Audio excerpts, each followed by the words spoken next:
Nangyari ito nung panahon na malapit na kami iwan ng lola namin. Nung mga panahon na yun ay sobrang mahina na siya na anumang oras handa na niya kaming iwan. Kaya naman ng mga panahon na yun ay lungkot at takot ang gumugulo sa bawat isipan namin. Ngunit sa kabila ng lungkot na naramdaman namin, ay meron pa pala kami ma-experience na kakaibang pangyayari ng gabi na yon.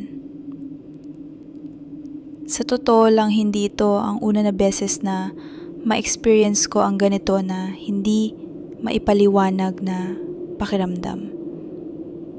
Kung bibilangin ko ay pangalawa o pangatlo na ito sa mga hindi maipaliwanag na pangyayari na na-experience ko.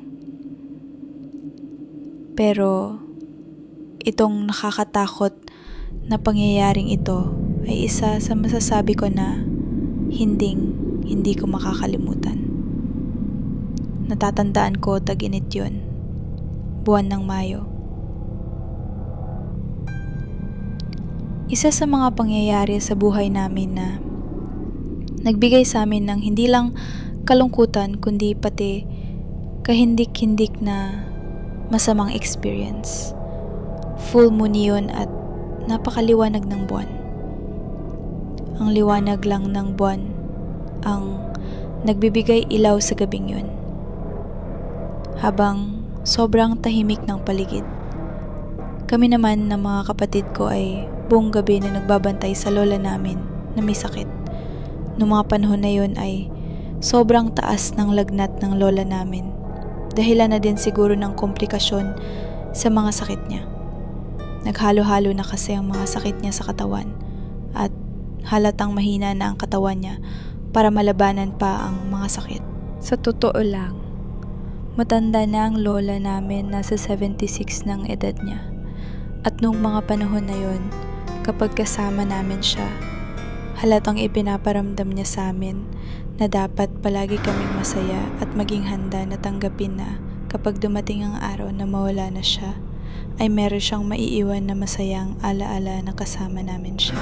Sa mga oras na nagbabantay kami sa kanya, may mga pangyayari na hindi namin maipaliwanag. Nang mga oras na yon, palaging may kung anong kaluskos o pagbagsak na tila isang mabigat na bagay na nagmumula sa bubungan namin. Kaya doon na nga gumising at tumulong sa pagbabantay ang tito namin na nakikiramdam lang pala at nagbabantay sa bintana mula sa kanilang bahay.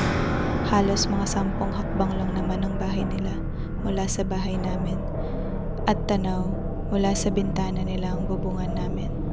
Kwento ng tito namin na meron daw siyang napansin na kung anong bagay na bumagsak sa bubungan namin. At nung mga oras nga na yun ay may nadinig na kami na tila bumagsak na malakas na tunog na nagmumula sa bubungan namin. Kaya natakot kami lahat ng mga oras na yun.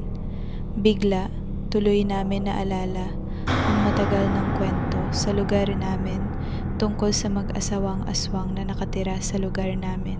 Sa totoo lang, nagtataka ang halos karamihan sa lugar namin dahil halos karamihan ng kasabayan niyang matatanda ay mga sumakabilang buhay na. Ngunit ang dalawang mag-asawang matanda ay tila ba hindi tinatablan ng katandaan. Napakalakas pa din hanggang ngayon. Kaya namang suspetya ng karamihan at lalo na ng mga matatagal na sa lugar namin na ang mag-asawang matanda ay mga aswang. Meron nga isang pangyayari sa lugar namin at isa sa mga kapitbahay namin ang mismong naka-experience ng kakaibang pangyayari. Kwento ng kapitbahay namin. Ginabi daw siya ng uwi galing sa trabaho ng mga panahon na yun at pagdaan niya daw sa mismong bahay ng dalawang mag-asawa ay may napansin daw siyang tila kakaibang nilalang na tumalon mula sa bintana ng mag-asawang matanda. Sa sobrang takot, ang nagawa na lang niya ay tumakbo. Balik tayo sa kwento ng aking lola. Nung gabing yun, habang taas baba ang lagnat ng lola ko, ng mga oras din pala na yun, ang bahay pala namin ang isa sa target ng aswang. Kwento nga ng mga matatanda sa lugar namin, na mabango daw sa pang-amoy ng mga aswang ang mga taong may sakit o kaya mga tao na malapit ng pumanaw. Siguro isa sa mga target ng aswang ay ang lola ko na may sakit ng mga panahon na yon. Nang nadinig namin ang kakaibang kaluskos at malalakas na tunog mula sa bubungan namin. Yung tito ko naman na nasa kabilang bahay ay may nakita daw na kakaibang nilalang na nasa bubungan ng bahay namin. Kaya naman binato niya ito. At nang pagbato niya, bigla daw itong tumalon. Ako naman ay agad umakyat sa ikalawang palapag ng bahay namin para tingnan sa bintana ng kwarto kung ano ang bagay na tila bumagsak sa bubong. At hindi ko inaasahan ang aking nakita. Dahil kitang-kita ng dalawa kong mga mata ang isang napakalaking pusang itim na nasa ibabaw ng bubong ng kapitbahay namin. Tumalon ang itim na pusa na tila ba tatakas habang walang takot siyang nakipagtitigan sa mga mata ko. Nang mga oras na yon ay napahinto ako sa aking nakita, halos hindi ako makahinga at makasigaw. Dala na din ng sobrang takot at pagkabigla. Habang nagkatingin ako sa pusa, ay dahan-dahan din lumalakad palayo at tumalon sa kabilang bubong. Kaya naman nawala na siya ng tuluyan sa paningin ko. At doon lang ako nakahinga ng maayos. Ang nagawa ko na lang ng mga sandali na yon ay magdasal at manahimik dahil sa aking nasaksihan.